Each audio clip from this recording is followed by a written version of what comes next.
యాక్చువల్గా అయితే ఈరోజు మన పిల్లలు తక్కువగా ఉన్నా కూడా ప్రోగ్రాము వాళ్ళ హైర్ అథారిటీస్ యొక్క లెక్కల ప్రకారం ఈరోజు ప్రోగ్రాం జరుపుతున్నారు. మనకి ఒక అవేర్నెస్ అంటే కొన్ని విషయాల్ని విద్యార్థులుగా మీరు తెలుసుకోవాలా, మీతో పాటు మీ ఇరుగు పొరుగు వాళ్ళకైతే మీ ఇంట్లో తల్లిదండ్రులకి అయితేమి తెలియజేసిన విషయాలు అయితేమి మీరు నడుచుకోవాల్సిన పద్ధతులు అయితేమి ఇవన్నీ కూడా సార్ మనకు తెలియజేస్తారు. సో మన కళాశాల తరఫున సార్కి స్వాగతం, సుస్వాగతం.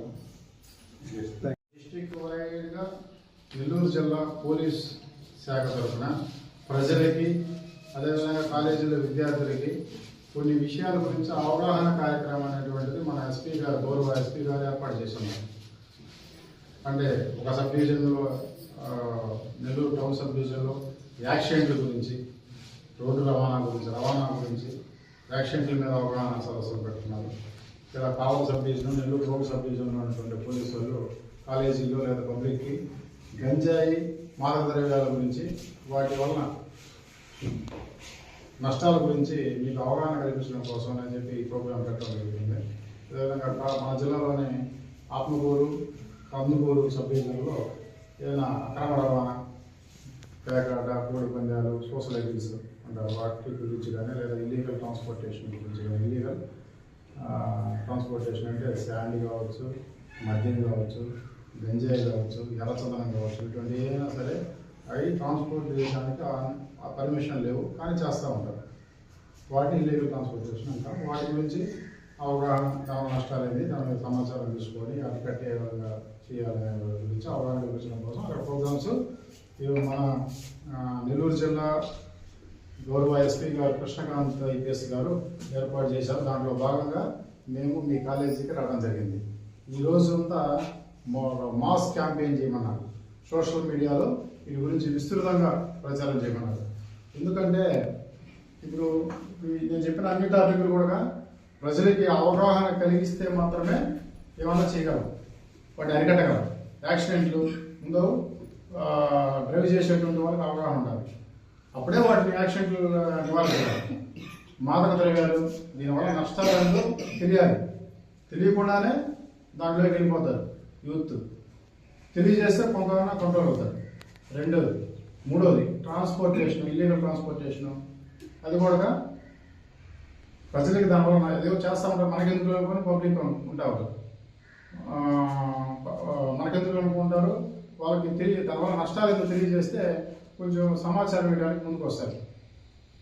అదేవిధంగా సైబర్ క్రైమ్, అసలు టాపిక్ మర్చిపోయినా, దీంట్లో main topic cyber crime. Cyber crime ఎన్ని చెప్పినట్లు కల్లా ఇంపార్టెంట్ ఏంటంటే ప్రజలకు అవగాహన కలిగిస్తే మాత్రమే ఏదైనా సొల్యూషన్ దొరికేది ఏదైనా ఉందంటే టాపిక్ సైబర్ క్రైమ్. మనం వేరే రకంగా దాన్ని అరకట్లేము. మన అవేర్నెస్ ద్వారా పబ్లిక్కి సైబర్ క్రైమ్ బాధితులు కాకుండా ఏదైతే జాగ్రత్తలు తీసుకోవాలో అది చెప్తే సైబర్ క్రైమ్ జరగకుండా ఉంటుంది. జరిగిన తర్వాత మనం ఏం చేయలేము, చేయాలంటే చాలా కష్టం. సైబర్ దొంగల్ని పుట్టుకోవడం చాలా కష్టం. సైబర్ దొంగల పట్ల మనం వాళ్ళ చేతుల్లో మనం బలి కాకుండా, మన డబ్బులు పోగొట్టుకోకుండా ఉండటం, దానిలో అవగాహన కల్పించాలి. అది తప్పితే వేరే పరిష్కారం లేదు దాన్ని. కాబట్టి ఈ 5 విషయాల పట్ల ఈరోజు జిల్లా అంతా అవగాహన జరుగుతుంది. దాంట్లో భాగంగా మన టాపిక్ ఏంటంటే గంజాయి, మాదక ద్రవ్యాలు. గంజాయి అంటే ఈ మధ్య ఎక్కువగా ఉంటారు, ఒక 10 సంవత్సరాల నుంచి.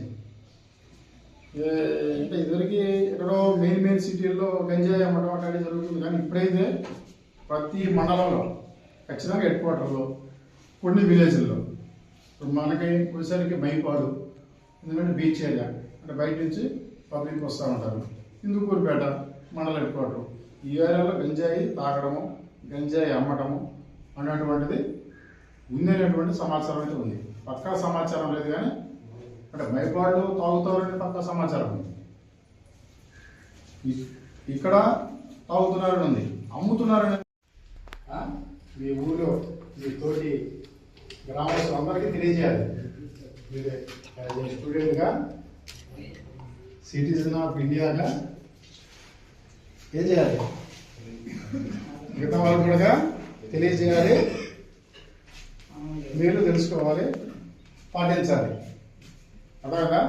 నెక్స్ట్ మాదక ద్రవ్యాలు బ్యాన్ ఎక్కడో ఒరిస్సా బార్డర్లోనో వైజాగ్లోనో ఆంధ్ర ఒరిస్సా బార్డర్లో ఆ కొండల్లో పెరుగుతూ ఉంటుంది సహజంగా గంజాయి. అక్కడికి వెళ్ళి స్మగ్లర్స్ అక్కడ వాళ్ళ ద్వారా సేకరించి చెన్నై వరకు ట్రాన్స్పోర్ట్ చేస్తూ ఉంటారు. చెన్నైకి, గోవాకి, హైదరాబాద్కి, బెంగళూరుకి ఇక్కడ ట్రాన్స్పోర్ట్ చేస్తూ ఉన్నారు. చెన్నైకి గంజాయి పోవాలంటే ఇక్కడి నుంచే పోదు, తమిళనాడు దొరకదు, ఇక్కడ ఉంది గంజాయి. అదేవిధంగా సహజసిద్ధంగా కొండల్లో దొరికేదే కాకుండా కొంతమంది పెంచుతూ ఉంటారు. ఆ గంజాయి విత్తనాలు తీసుకొచ్చి పిల్లల దగ్గర కూడా పెంచుతూ ఉంటారు. నేను ట్రైనింగ్ ఎస్ఐ ఉన్నప్పుడు గుంటూరు జిల్లా మేడుకొండూరు పోలీస్ స్టేషన్ పరిధిలో ఒక ఇంట్లో చూశాను. 2-3 మొక్కలు వేసి ఉన్నారు. అంటే వాటి ఆవులు ఏం చేస్తారంటే ఈ గంజాయి ఇప్పుడు సిగరెట్టు, బీడీ, పొగాకు చుట్ట వీటిని ఏ విధంగా అయితే పొగ కోసం ఉపయోగిస్తారో ఈ గంజాయిని కూడా అదే విధంగా ఉపయోగిస్తారు.